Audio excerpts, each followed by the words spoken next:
back to Inner Storms Games Presents. My name is Richard Cree, and this is my co-host Piper. Say hello. And we're counting down my top 100 games of all time. Last time we started with number 100 and went through number 91. Today we're going to hit numbers 90 through number 81. So without further ado, let's get started.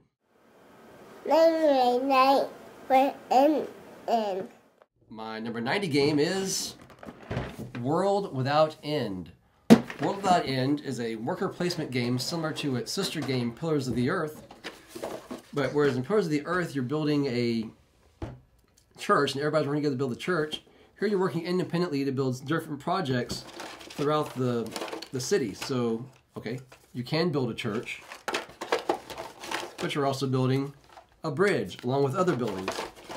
What really makes World Without End stand out apart from other games is it's not called event cards, but basically you lay a card down, depending on where you're sitting at the table, depicts not only what you get, which might be wheat, or it might be coin, or it might be a victory point, or it might be a metal resource, but it also dictates what the other players get. So if I decide I want coin this round, then everybody else is going to get something as well, depending on what's pointed at them.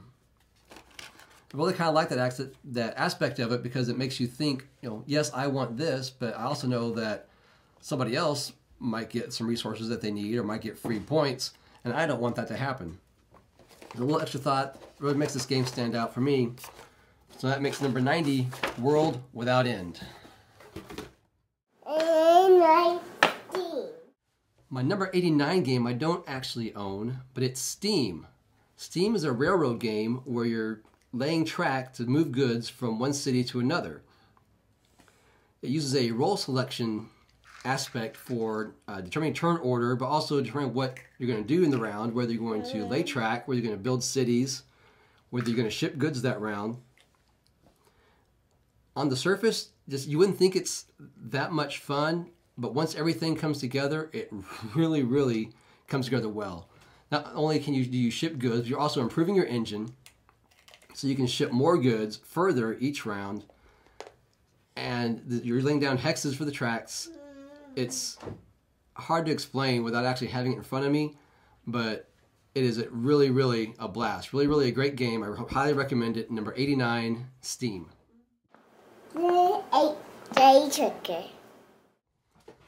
My number 88 game is Galaxy Trucker. Galaxy Trucker is one of those games that people are either going to love it or they're going to hate it. Galaxy Trucker is played in two phases, the first of which is building your ship. And to build your ship, you're going to have a lot of tiles that you're going to put together, and you have a time limit to try and build the best ship that you can. You're going to put on crew compartments, you're going to add batteries, you're going to add cargo storage, lasers, engines, and you're trying to build the best, fastest, well-armed ship that can haul the most in the amount of time you have to build. And then once you're done building your ship, you and your opponents are going to race those ships through a series of events that include asteroid storms, pirate attacks, finding raw goods on planets, finding derelict ships that you can get more goods off of. But the short and skinny of it is that your ship is more than likely not going to be in the same shape it was at the end of the game as it was at the beginning. And that's the whole point. Want your ship built well enough to keep your crew alive, keep your cargo intact, and still make it back around through all the obstacles with enough cargo left around to make you money. And that's done 3 times over the course of the game. Really, really a blast, but you have to go into it with the right mindset that my ship is not going to last. If you can do that, then you will have a great time playing Galaxy Trucker. 87, Fresco. My number 87 is Fresco. Fresco is a game about just that, painting a fresco. Fresco is another worker placement game, but this time you're placing your workers on a small player sheet in front of you that's shielded, so nobody knows exactly where you're going to place your workers. But what makes Fresco important, the placement important, is the turn order, and depending on what time you've gotten your workers up will determine who gets to go first and who gets first option at the activities they've selected. However, your workers are people, and they do like to sleep late. So if you get them up too early, they're going to be very unhappy. But if you wake up too late, yes, they'll be happy, but most of the good stuff's going to be gone. So finding that balance in between, along with just the general paint theme, colors, that really helps to make Fresco stand out for me and makes it my number 88 game, Fresco. And my sixth counter. My number 86 game is Reef Encounter. Reef Encounter is an area control game about, well, controlling a reef. What makes Reef Encounter really enjoyable and very strategic is that you're trying to collect these reefs of different colors, yellow, orange, black, the little tiles. Oh, they're all in the bag. Trust me, there's tiles, there's colors, they're reefs. But what makes Reef Encounter so challenging is that you're trying to collect these reefs for points at the end of the game, but you don't know how much those reefs are going to be worth at the end of the game. So throughout the game, you're trying to manipulate these larger tiles that will say that, well, orange is worth more points this round, or pink is worth more points. And if you can manipulate those in your favor, then you're going to be doing really good. However, you've got other players out there that are also trying to manipulate them and lock in those tiles at a certain points value for a certain color, which, depending on how you've been playing the game, may not work in your favor. It's very, very challenging. Again, you see the fish on the cover, not much fish in there. Although you are feeding your reefs to a fish, but it's the aspect of, is what I'm doing really going to help me out at the end of the game or not, that makes Reef Encounter stand out for me and makes it my number 86. Every night, every time. My number 85 game is Elder Sign. Elder Sign, if you know of Arkham Horror, is a Cthulhu game based in the Arkham Horror settings that they use. Mansions of Madness is also another one that takes place in that world that Fantasy Flight does. But Elder Sign is more dice-focused and is really just Yahtzee in the Cthulhu universe. However, it's done pretty well because you're sending your investigators out at different locations trying to roll combinations on the dice to meet what the cards are asking for. Let's see the location out here.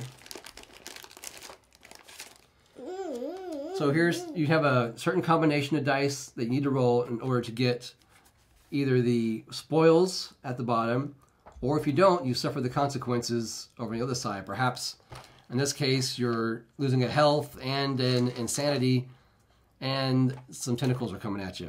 Never a good sign. Tentacles are always bad in the Cthulhu realm. But as in Arkham Horror, you're working to stop the old one by sealing gates. You're looking for these cards that have the gate seals on them, completing those quests, and putting your individual seals on there.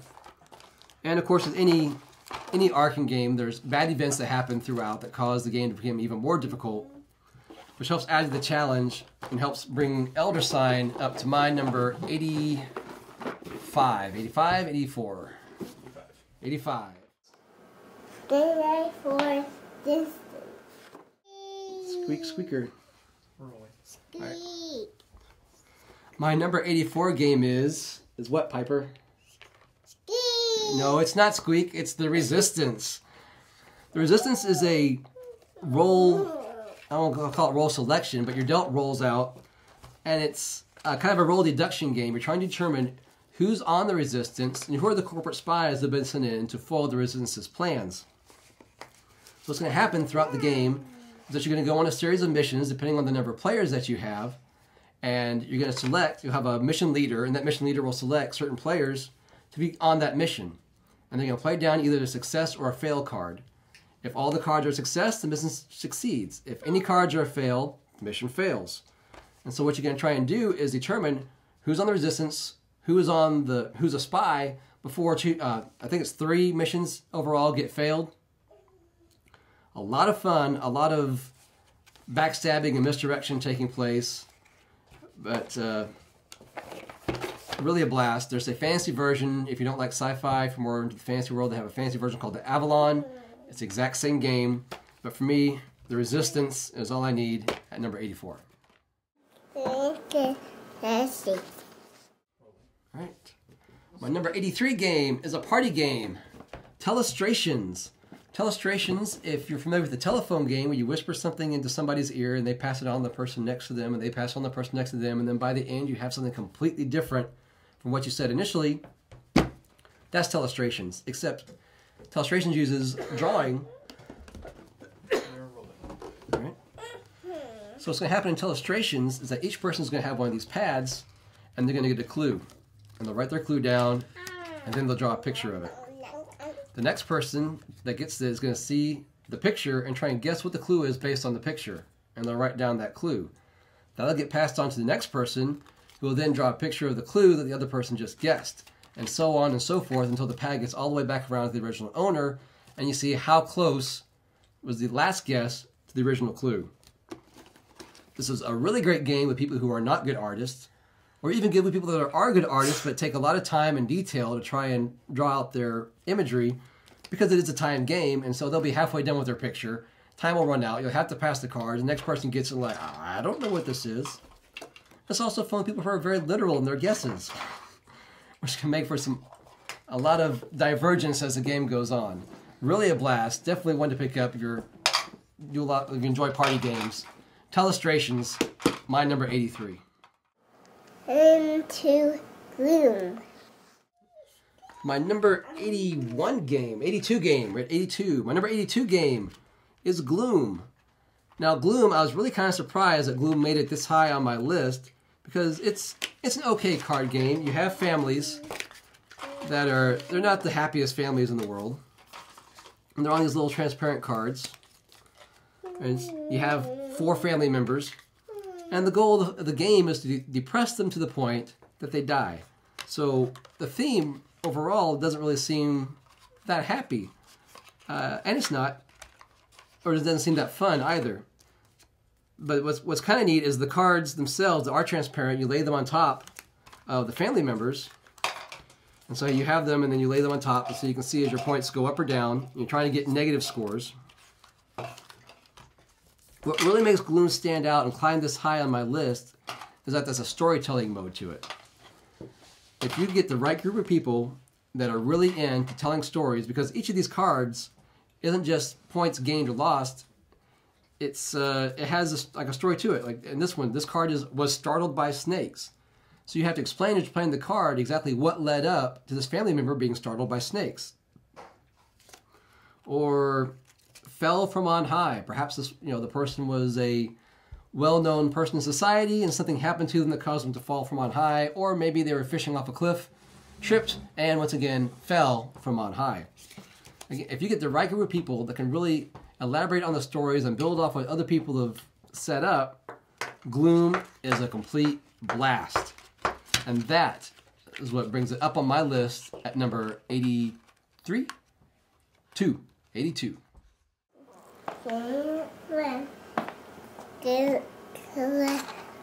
Newspaper. Which brings us to my number 81. My number 81 game is Hollywood Blockbuster, which is also currently now called Dream Factory. In Hollywood Blockbuster, you are a movie mogul, a Hollywood producer, trying to create great Hollywood films. Well, maybe not always great, because there are awards given for the worst movie ever made. But you're going to go around trying to hire the best actors, the best directors, the best film crew, sound crew, etc. And you're going to place them on your film strips, like perhaps you'll be creating the Lord of the Bling.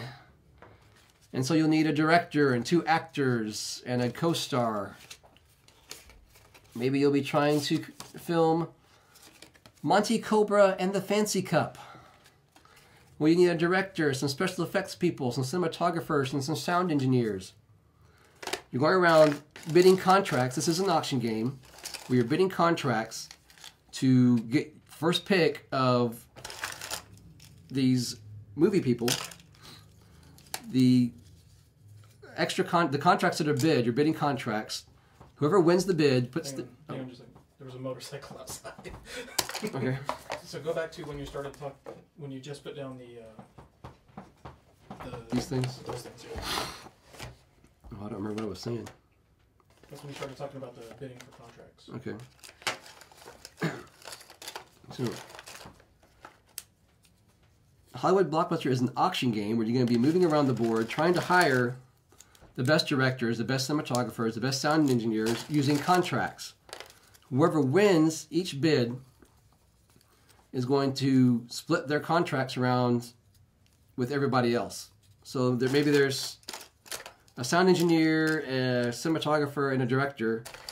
If I bid 4 contracts, those contracts will get split up among the other players. Any that are left over get dropped in the middle and be added to the next split in the next phase. It plays through 4 seasons, so essentially a year: spring, summer, fall, and winter. At the end of each season, points will be awarded for best film, first film, best director, and then at the end of the overall year, you'll get the best comedy, the best drama, and the best action movie will all be awarded. All those adding up with the points that you earned creating the film itself. Very, very thematic, very enjoyable. I wish there's a lot of movies provided. I kind of wish they'd included some more. I don't really see this game ever having an expansion, although they did re-release it again as Dream Factory. I know some people have gone and created their own directors online. I may or may not do that. Sometimes I just don't know if I have the time or want to put in the effort. What I got here is great. I enjoy it. Gaming group enjoys it. Hollywood Blockbuster number 81. All right, so that's my number 90 through number 81. That's 20 down, 80 to go. Again, I've played about 500 games. This is about the top 20% of all the games I've played so far. We'll be back very soon with our numbers 80 through 71. 80 through 71, Piper? Yes? No? I guess not. Well, I'll be here, so hopefully you'll be here too. Thanks for watching.